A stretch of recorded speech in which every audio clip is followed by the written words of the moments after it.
بسم اللہ الرحمن الرحیم۔ آپ کو ایک واقعہ سناتے ہیں غوث اعظم رحمۃ اللہ علیہ کا۔ غوث اعظم رحمۃ اللہ علیہ کے دور میں بھی کچھ ایسے لوگ تھے جو اولیاء کے منکر تھے۔ ایک عیسائی نے جب مردے کو زندہ ہوتے دیکھا تو مسلمان ہو گیا، مگر کچھ مسلمان ایسے بھی تھے جو آپ کی مخالفت کا کوئی موقع ہاتھ سے نہ جانے دیتے تھے۔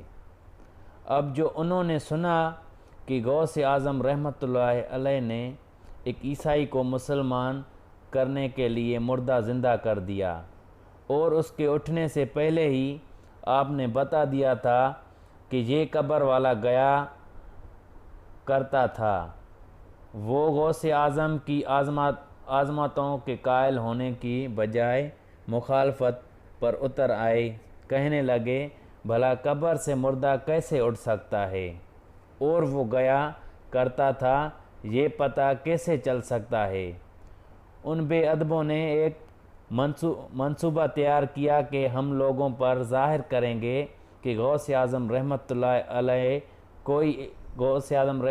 علیہ کوئی علم نہیں رکھتے اور نہ ہی وہ قبر کے حالات سے آگاہ ہیں۔ چنانچہ انہوں نے یہ منصوبہ بنایا کہ ہم میں سے ایک شخص چارپائی پر لیٹ جائے اور اوپر چادر ڈال دی جائے اور اسے اٹھا کر غوث اعظم شیخ عبد القادر جیلانی رحمۃ اللہ علیہ کے دروازے پر لیٹ جائے اور ان سے کہے کہ حضرت اس میت کی نماز جنازہ پڑھا دی جائے، تو تم پیچھے کھڑے ہو جانا، اور جب وہ تکبیر کہے تو چارپائی پر لیٹنے والا اٹھ کر کھڑا ہو جائے، اور پھر تم سب کہنا یہ ہے تمہارا علم کہ چارپائی پر لیٹنے والا کا تو پتہ نہ چل سکا اور قبر میں لیٹنے والے مردے کو تو زندہ کرتے ہو اور اس کے حالات کی خبر نہیں رکھتے۔ چنانچہ انہوں نے اس منصوبے کے تحت ایک نوجوان کو چارپائی پر لٹایا اور دوسرے ساتھ ہو لیے اور غوث اعظم رحمۃ اللہ علیہ کے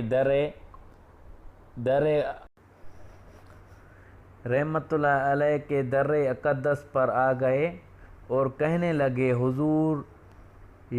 حضور یا ہمارا جوان مر گیا ہے، آپ اللہ والے ہیں، اس کی نماز جنازہ پڑھا دی جائے۔ اب جو آپ نے نظر چارپائی پر کی تو نگاہیں بصیرت سے مشاہدہ فرمایا تو کیا دیکھا کہ وہ چارپائی پر لیٹنے والا زندہ ہے۔ آپ کو رحم آیا اور فرمایا جا لے جاؤ اور سے نماز جنازہ پڑھوا دو۔ انہوں نے منت کی، سمجھت کی، آپ بھی ان کے منصوبہ پر سے خبردار ہو چکے تھے۔ جب وہ نہ مانے تو آپ نے فرمایا اچھا چلو میں پڑھا دیتا ہوں۔ جنازہ گاہ پہنچے اور فرمایا صفیں درست کر لو۔ وہ اندر خوش ہو رہے تھے ہمارا کام بن گیا۔ انہوں نے صفیں درست کر لی تو غوث اعظم نے فرمایا میت کا وارث کون ہے؟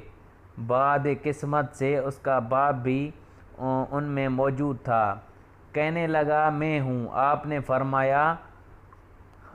فرما دیا۔ یہ سن کر باپ کو دل ہل گیا، لیکن اسے یقین تھا کہ عبد القادر جیلانی کی نماز جنازہ پڑھانے سے کیا ہوگا، بچہ تو میرا زندہ ہے۔ کہنے لگا جناب پڑھا دو۔ اب جو آپ نے نیت باندھی، نماز جنازہ شروع کی، پیچھے کھڑے ساتھی انتظار کرنے لگے کہ اب وہ جوان چارپائی سے اٹھے گا اور ہم شور کریں گے اور شیخ عبد القادر جیلانی کا مذاق اڑائیں گے، مگر قدرت خدا کی دیکھی کہ پہلی تکبیر ہوئی، دوسری تکبیر ہوئی، تیسری تکبیر ہوئی اور چوتھی تکبیر سلام پھیر دیا گیا اور وہ جوان چارپائی سے نہ اٹھا۔ جنازہ کے فوراً بعد اس کا باپ جلدی سے چارپائی کے قریب گیا اور چہرے پر سے چادر جو ہٹائی تو دیکھا تو اس کا بیٹا مر چکا تھا۔ حضرت غوث اعظم رحمۃ اللہ علیہ نے فرمایا، اب عبد القادر نے جنازہ پڑھا دیا ہے، یہ قیامت کے دن سے پہلے نہیں اٹھے گا۔ اللہ والوں سے مقبول بندوں کو جو آزماتا فرمائے ہیں، امام والے انہیں تسلیم کرتے ہیں، مگر کچھ لوگ ضد اور حد درمی کی وجہ سے فیضان اولیاء کا نہ صرف انکار بلکہ ہنسی اور ٹھٹا کرتے ہیں کہ توجہ کوئی چیز نہیں، نظر میں کوئی اثر نہیں۔